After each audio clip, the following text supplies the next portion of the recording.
Welcome back Chauhan coaching classes के YouTube channel पर आप लोगों का एक बार फिर से बहुत बहुत स्वागत है।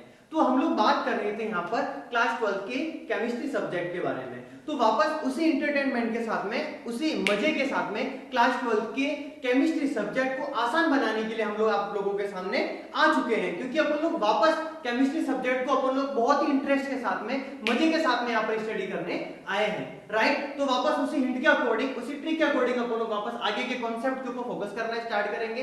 हो सकता है कि कोई स्टूडेंट इस जो क्लास है उसको पहली बार अटेंड कर रहा है, तो आप लोग प्लीज चौहान कोचिंग क्लासेस के प्लेलिस्ट में जाइए। उस प्लेलिस्ट के अंदर जाने के बाद आप लोगों को वहां पर सॉल्यूशन नामक चैप्टर है उसको सेलेक्ट करना है, और पीछे वाले सारे वीडियो भी आप लोगों को क्या करने हैं, कंप्लीट तरीके से देखने हैं। मैं आप लोगों को डिस्क्रिप्शन बॉक्स के अंदर भी लिंक अवेलेबल करवा दूंगा, आप लोग वहां पर भी जाकर के आप लोग अच्छे तरीके से चेक कर सकते हो, राइट। तो चलो अपन लोग बात कर रहे थे क्लास 12 के केमिस्ट्री सब्जेक्ट के बारे में, और चैप्टर चल रहा था सॉल्यूशन, राइट। तो अपन लोगों ने इससे पहले भी बहुत सारी इसकी जो पार्ट है ना वो कंप्लीट कर दी है। तो आप लोगों को मैंने अभी जस्ट बोला कि आप लोग प्लीज पीछे जाना और पीछे वाले जितने भी पार्ट है ना उन सबको आप लोग क्या कर देना, कंप्लीट तरीके से चेक कर देना, ठीक है। जब भी आप लोग घर पे बैठ के स्टडी करते हो ना, तो इसका मतलब ये नहीं है कि आप लोग है ना प्रॉपर तरीके से रिवीजन के ऊपर फोकस नहीं करो। जब नॉर्मल क्लासेस चलती है ना, तो मैं मेरी क्लासेस के अंदर पहले पूछने का काम करता हूँ, फिर क्लास स्टार्ट करवाने का काम करता हूँ। लेकिन ऑनलाइन है ना ये सारी चीजें पॉसिबल नहीं है। तो प्लीज आप लोगों से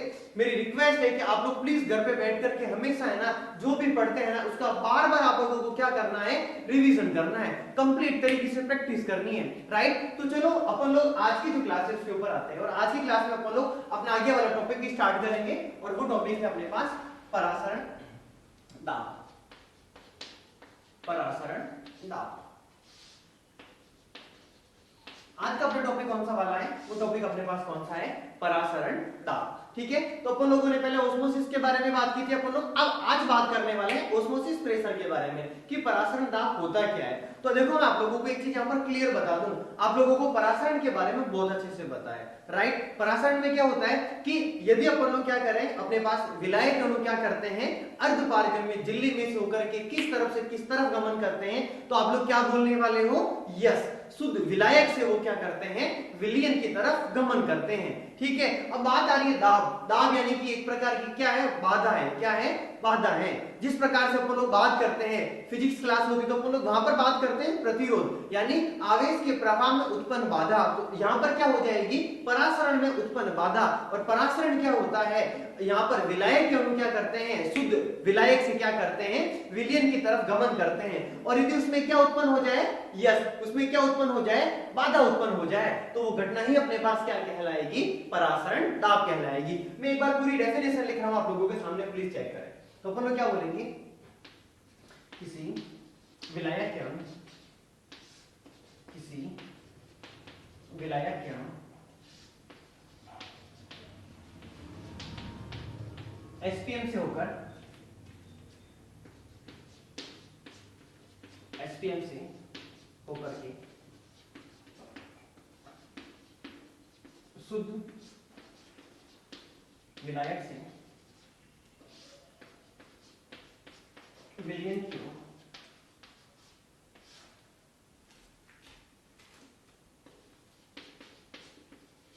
गमन करते हैं,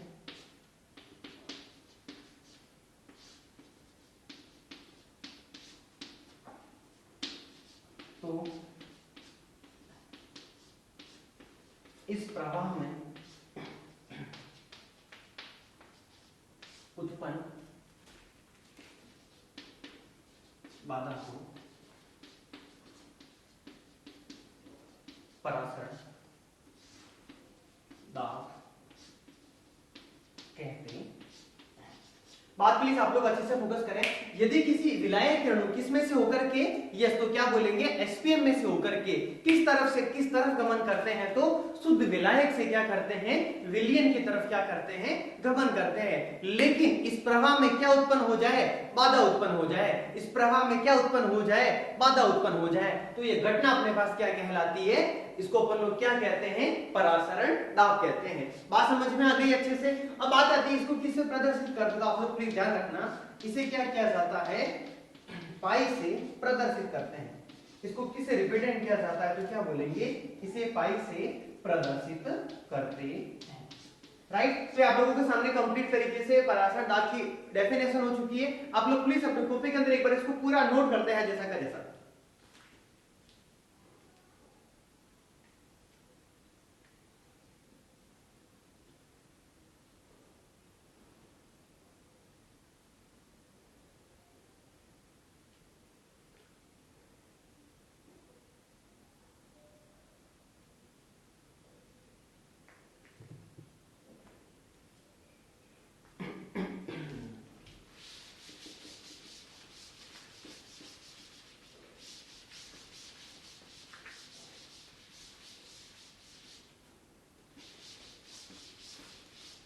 हाँ तो चलो हम लोगों ने बात कर दी किसके बारे में, यस परासरण दाब के बारे में। अब बात करेंगे अपन लोग प्रतिलोम परासरण। अब बात करने वाले हम लोग किसके बारे में, प्रतिलोम परासरण के बारे में।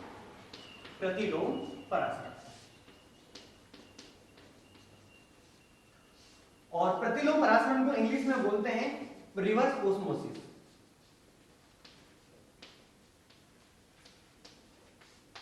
प्रतिलोम परासरण को क्या बोला जाता है, तो क्या बोलेंगे अपन लोग, रिवर्स ओस्मोसिस। क्या बोलेंगे इसको, रिवर्स ओस्मोसिस। और इसको शॉर्टकट तरीके से बोला जाता है आरओ। इसको शॉर्टकट तरीके से क्या बोला जाता है, आरओ। अरे यस, मैं उसी की बात कर रहा हूँ, आरओ की बात है ना। अपन लोग घरों में अपने जल का शुद्धिकरण करते हैं ना, और उसके लिए जो उपकरण लेके आते हैं वो उपकरण ही अपने पास क्या कहलाता है, आरओ कहलाता है, यानी रिवर्स ओस्मोसिस कहलाता है। यदि आप लोगों से आरओ का पूरा नाम पूछ लें तो आप लोग क्या बताने वाले हो, यस क्या बताने वाले हो, रिवर्स ओस्मोसिस यानी कि आरओ। और उसको हिंदी में क्या बोलेंगे, तो क्या बोलोगे, प्रतिलोम परासरण। अब बात आती है कि ये कहते किसको है, प्रतिलोम परासरण यानी आरओ यानी रिवर्स ओस्मोसिस होता क्या है। तो आप लोगों को देखो यहाँ पर अगेन फोकस ऑन वर्ड, आप लोगों को वापस शब्दों पे फोकस करना है और कैसे कॉन्सेप्ट क्लियर होता है आप लोगों के सामने अभी बताने वाला हूं मैं, राइट। तो आप लोग चेक कर दो, आगे बढ़ रहा प्रतिलोम। प्रतिलोम का क्या मतलब हो चुका है यहाँ पर, रिवर्स। और रिवर्स का क्या मतलब होता है आप लोगों को बहुत अच्छे से पता है। रिवर्स का मतलब भी क्या होता है, उल्टा होता है। जैसे अपन लोग कोई भी गाड़ी चला रहे हो तो अपन लोग ये बोलते हैं रिवर्स गियर लगाओ, तो क्या होता है अपने पास, आप लोग खुद बताओ मुझे, गाड़ी क्या होती है, पीछे चलने लग जाती है, उल्टी चलने लग जाती है। यानी कि यहाँ पर जो प्रोसेस होने वाला है ना, वो प्रोसेस क्या होने वाला है, पूरा उल्टा होने वाला है। क्या होने वाला है, पूरा उल्टा होने वाला है। तो आप लोगों को पहले मैं हिंट बता देता हूँ, परासरण में क्या हो रहा था। तो आप लोग मुझे बताओ, परासरण में जो विलायक के अणु थे वो किस तरफ से किस तरफ गमन कर रहे थे। तो आप लोग क्या बोलने वाले हो, यस कि वो शुद्ध विलायक से किस तरफ गमन करने वाले थे, विलयन की तरफ गमन करने वाले थे। लेकिन यहां पर काम क्या हो जाएगा, उल्टा हो जाएगा। वो किस तरफ से किस तरफ गमन करेंगे, यस विलयन से किस तरफ गमन करने वाले हैं, तो क्या बोलेंगे, शुद्ध विलायक की तरफ गमन करने वाले हैं। किसकी तरफ गमन करने वाले हैं, तो क्या बोलेंगे अपन लोग, शुद्ध विलायक की तरफ क्या करने वाले हैं, गमन करने वाले हैं, राइट। तो चलो इसके आगे के कॉन्सेप्ट के ऊपर आते हैं, हम लोग पूरा का पूरा कॉन्सेप्ट करते हैं। लेकिन आप लोग मुझे एक बात बताना, क्या सीधे तरीके से केमिस्ट्री के अंदर या अपनी जो साइंस है उसके अंदर सीधे तरीके से कोई रूल चेंज हो जाते हैं क्या। आप लोग सोचोगे सर मजाक कर रहे हो आप, तो आप कभी तो कहते हो कि शुद्ध विलायक से विलयन की तरफ गमन करेगा, फिर राइट। और आप मतलब कभी कभी ये कह देते हो विलयन से शुद्ध विलायक की तरफ गमन करेगा। तो मतलब आप लोगों के साथ में तो बहुत बड़ा मजाक हो रहा है, आप लोगों को पागल बनाया जा रहा है, राइट। तो देखो ध्यान से बच्चों, यहाँ पर आप लोगों को साइंस को है ना पूरी फीलिंग ले लेके समझना है, राइट। ओके, क्या करना है आप लोगों को, फीलिंग ले लेके समझना है। तो आप लोग चेक करना है इधर देखो, यदि प्रोसेस को क्या करना है, उल्टा करना है, तो वापस बता रहा हूं मैं, गाड़ी को उल्टी करने के लिए, गाड़ी को उल्टा चलाने के लिए क्या करना पड़ता है, रिवर्स गियर लगाना पड़ता है। यानी कोई ना कोई हमें अलग से स्पेशल कंडीशन फॉलो करनी पड़ेगी, तो यहां पर भी करनी पड़ेगी। तो यहां पर क्या करेंगे आप लोग चेक करें प्लीज। मैं आप लोगों के सामने सबसे पहले आरेख बना लेता हूं, इसका चित्र बना लेते हैं अपन लोग। तो आप लोग चेक करते रहिए, ये अपने पास इसके बीच में तो एसपीएम है, अपन लोगों ने सेमी परमेबल मेम्ब्रेन को यहाँ पर एडजस्ट कर दिया, एसपीएम लगा दी हम लोगों ने यहाँ पर, ये इसका हो गया पात्र। अब इसमें ऊपर से क्या किया जाता है, अलग से दाब लगाया जाता है। अपन लोग बात कर लेते हैं, अपने पास ये तो कौन है, शुद्ध विलायक, ये तो कौन हो गया अपने पास, शुद्ध विलायक। लेकिन ये अपने पास कौन हो चुका है, सॉल्यूशन यानी कौन हो चुका है, विलयन हो चुका है, राइट। अब यहां पर क्या करते हैं, पिस्टन की सहायता से अतिरिक्त दाब लगाया जाता है विलयन के ऊपर। किसके ऊपर दाब लगाया जाता है, विलयन के ऊपर। और विलयन का जो दाब होता है ना पी, वो क्या हो जाता है, पाई, यानी कि परासरण दाब से कैसा हो जाता है, अधिक हो जाता है। बात को ध्यान रखना प्लीज, पी अपने पास क्या हो जाएगा, ग्रेटर देन पाई हो जाएगा। पी हमेशा बड़ा होता है, ध्यान रखोगे। बात समझ में आ रही है आप लोगों को? यानी पी क्या हो जाएगा, बड़ा हो जाएगा। वो भी किससे बड़ा हो जाएगा, पाई से बड़ा हो जाएगा। यहाँ पर पी तो कौन है, तो क्या बोलेंगे, विलयन का दाब, और पाई कौन है तो अपन लोग क्या बोलेंगे, परासरण दाब। यानी यहाँ पर आप लोगों को एक्स्ट्रा यदि कोई चीज लगानी है ना, तो वो क्या लगानी है, पी बड़ा हो जाएगा। किससे बड़ा हो जाएगा, तो किससे हो जाएगा, पाई से बड़ा हो जाएगा। तो सबसे पहले कंडीशन लिखेंगे तो अपन लोग क्या बोलेंगे, यदि किसी विलयन में, यदि किसी विलयन में,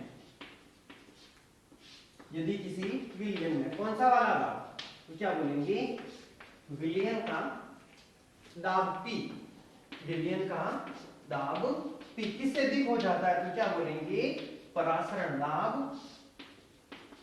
परासरण दाब पाई से कैसा हो जाता है, अधिक हो जाता है।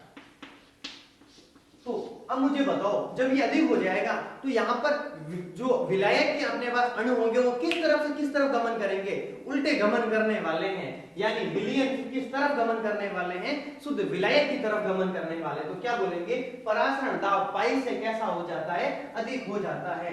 तो किसके अणु, तो क्या बोलेंगे, विलायक के अणु, विलायक के अणु किस तरफ से किस तरफ गमन करेंगे, तो क्या बोलेंगे अपन लोग, विलयन से, विलयन से शुद्ध विलायक की तरफ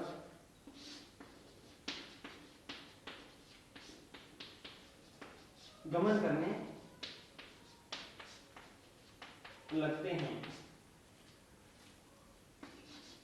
यह प्रक्रम परासरण के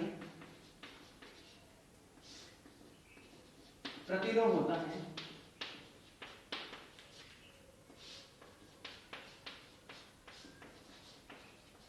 इस कारण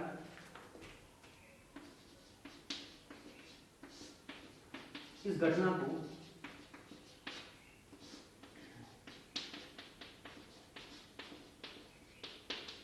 प्रतिलोम परासरण कहते हैं। तो आप लोग प्लीज पहले भाई कॉन्सेप्ट ध्यान रखें, छोटी छोटी बातें ध्यान रखें अपने पास। अब बात चल रही है रिवर्स ऑस्मोसिस यानी कि प्रतिलोम परासरण के बारे में। तो क्या बोलेंगे कि अपने पास स्टार्ट करना, आप लोगों को ये ध्यान रखना है कि विलयन का दाब क्या होना चाहिए, पी, परासरण दाब पाई से कैसा होना चाहिए, अधिक होना चाहिए। यदि विलयन का दाब पी परासरण दाब पाई से कैसा हो जाए, तो क्या बोलेंगे, अधिक हो जाए। तो आप लोग चेक करो विलायक अणु क्या होने वाले हैं, किस तरफ से किस तरफ गमन करने वाले हैं, विलयन से क्या करने वाले हैं, एसपीएम में से होकर के विलयन से क्या करने वाले हैं, शुद्ध विलायक की तरफ क्या करने वाले हैं, गमन करने वाले हैं। तो ये घटना क्या होती है, पूरी की पूरी परासरण के प्रतिलोम होती है। इसी कारण इस घटना को अपन लोग क्या बोलते हैं, प्रतिलोम परासरण कहते हैं। आप लोग कहीं पर एक बार बोर्ड चेक कर देना, विलायक के अणु एसपीएम से होकर, एसपीएम से होकर, एसपीएम से होकर, थोड़ा ऐड कर देना। वैसे आप लोगों को बहुत अच्छे से पता है, पूरा परासरण में पढ़ रखा है आप लोगों ने। तो क्या बोलेंगे अपन लोग, यदि किसी विलयन का दाब पी परासरण दाब पाई से कैसा हो जाए, अधिक हो जाए, तो अपने पास शुद्ध विलायक के जो अणु या फिर विलायक के जो अणु हैं वो एसपीएम में से होकर के वो क्या करते हैं, शुद्ध विलायक से वो क्या करते हैं, अपने पास विलयन से वो क्या करेंगे, शुद्ध विलायक की तरफ क्या करने लग जाते हैं, गमन करने लग जाते हैं। और यह जो प्रक्रम होता है वो अपने पास परासरण का कैसा होता है, प्रतिलोम होता है। इस कारण ये घटना अपने पास क्या कहलाती है, तो क्या बोलेंगे, प्रतिलोम परासरण कहलाती है। राइट। तो आप लोग प्लीज एक बार फटाफट इसका स्क्रीनशॉट ले लें।